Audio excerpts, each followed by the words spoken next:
Kamera rolling. 3, 2, 1, action. Halo adik-adik, bertemu lagi dengan Kak Agus. Apa kabar kalian? Hari ini kita akan mempelajari tentang program linier. Nah, bagaimana? Apakah kalian siap untuk belajar program linier? Tetap semangat untuk belajar. Ayo kita belajar program linier. Tahukah kamu apakah itu program linier?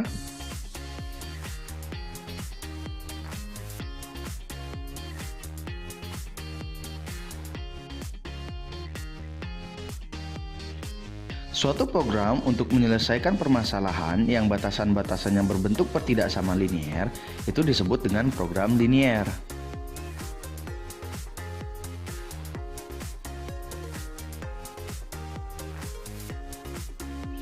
Nah, materi program linier yang akan kita pelajari terdapat beberapa hal yang harus kita kuasai. Yang pertama adalah model matematika, yaitu pemodelan matematika. Yang kedua, menentukan penyelesaian sistem pertidaksamaan linier dua variabel. Yang ketiga, menentukan sistem pertidaksamaan linier dari suatu daerah penyelesaian. Dan yang keempat, menentukan nilai optimum, di mana ada nilai maksimum dan ada nilai minimum.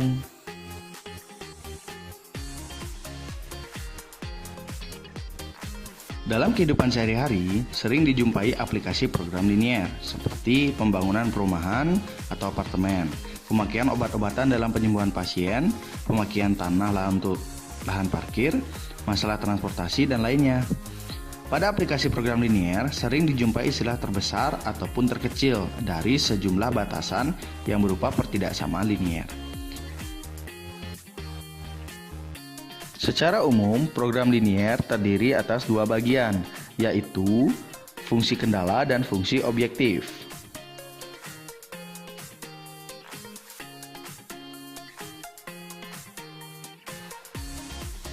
Fungsi kendala adalah batasan-batasan yang harus dipenuhi. Sedangkan fungsi objektif adalah fungsi yang nilainya akan dioptimumkan, dalam artian dimaksimumkan atau diminimumkan. Dalam program linier ini, batasan-batasan yang terdapat dalam masalah program linier diterjemahkan terlebih dahulu ke dalam bentuk perumusan matematika yang disebut model matematika.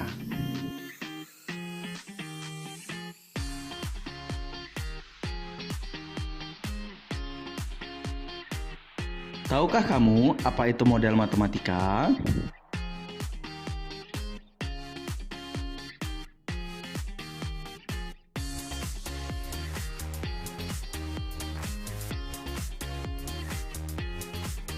Model matematika adalah suatu hasil interpretasi manusia dalam menerjemahkan atau merumuskan persoalan sehari-hari dalam bentuk matematika, sehingga persoalan itu dapat diselesaikan secara sistematis.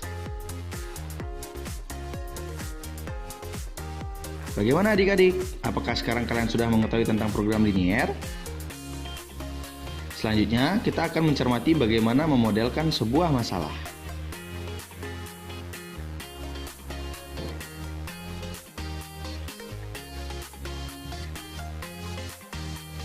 Ayo kita cermati contoh. Contoh yang pertama. Seorang pelamar di sebuah perusahaan dinyatakan diterima bekerja di perusahaan jika memenuhi syarat-syarat. Jumlah hasil tes potensi akademik dan tes psikologi tidak boleh kurang dari 14. Dan nilai masing-masing hasil tes tersebut tidak boleh kurang dari 6. Buatlah model matematika untuk permasalahan tersebut. Jawab. Pertama-tama kita lakukan pemisalan. Jadi kita misalkan nilai tes potensi akademik adalah X dan nilai tes potensi psikologi adalah Y. Berdasarkan kalimat jumlah hasil tes potensi akademik dan tes psikologi tidak boleh kurang dari 14, maka kita dapatkan bentuk pertidaksamaan yaitu X tambah Y lebih besar atau sama dengan 14. Nah, tanda ketidaksamaannya di sana kita gunakan tanda lebih besar atau sama dengan. Karena dikatakan bahwa nilai kedua tes, jumlah kedua tes tidak boleh kurang dari 14. Jadi tentu jumlahnya harus melebihi dari 14. Kemudian, berdasarkan kalimat nilai masing-masing hasil tes tersebut tidak boleh kurang dari 6. Maka tentunya di sini nilai X harus lebih besar atau sama dengan 6 dan nilai Y juga harus lebih besar daripada 6.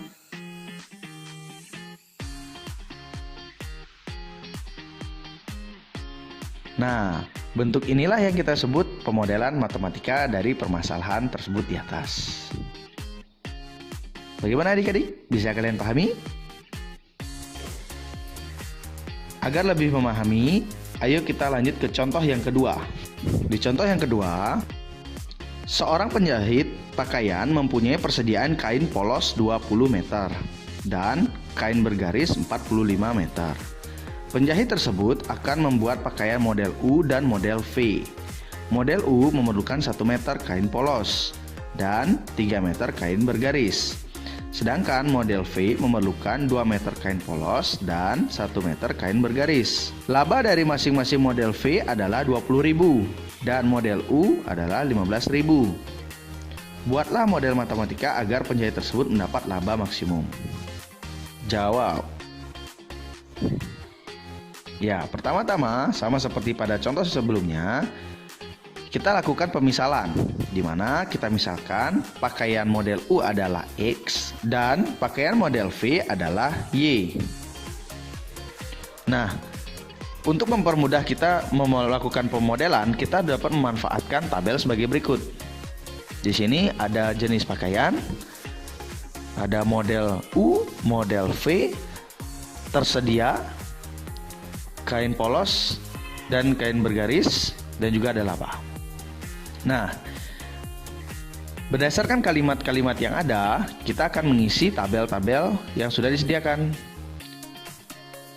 Berdasarkan kalimat, model U memerlukan 1 meter kain polos dan 3 meter kain bergaris, maka kita bisa isikan untuk di model U, kain polos 1 meter, kain bergaris 3 meter.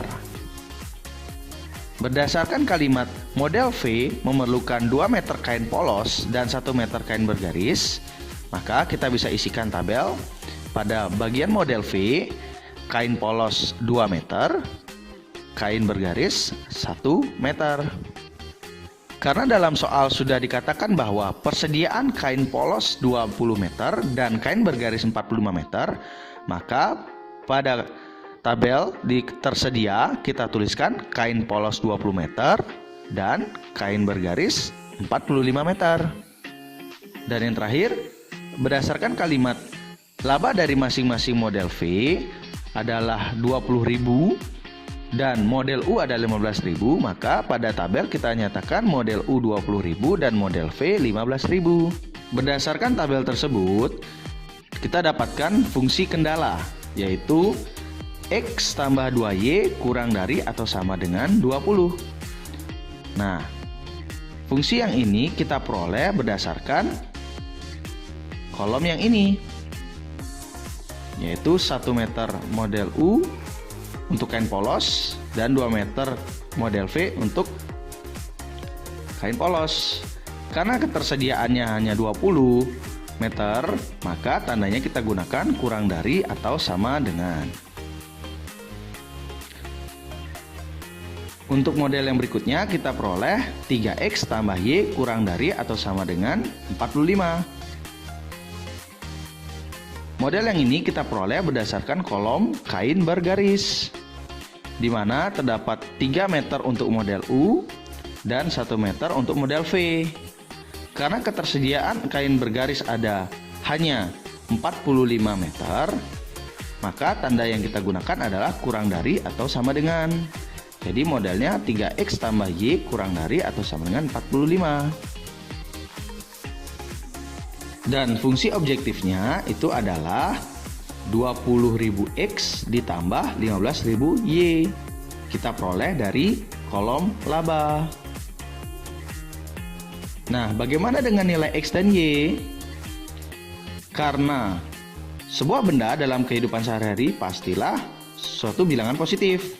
Maka nilai X dan nilai Y atau banyaknya pakaian model U dan pakaian model V tentu adalah merupakan bilangan positif. Jadi X lebih besar atau sama dengan 0 dan Y juga lebih besar atau sama dengan 0.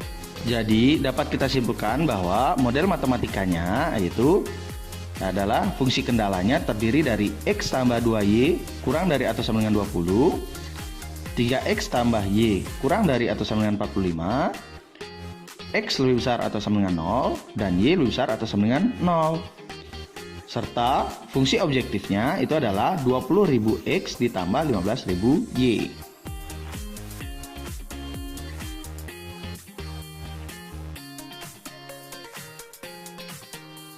Bagaimana adik-adik? Kalian sudah mencermati penjelasan dari kakek dengan baik kan? Apakah kalian sudah dapat memahami pemodelan matematika? Nah, jika kalian masih belum paham, nanti kalian bisa putar ulang videonya lagi ya. Pada video berikutnya, kita akan mempelajari tentang penyelesaian sistem pertidaksamaan linier. Terima kasih. Sampai jumpa di video pembelajaran berikutnya.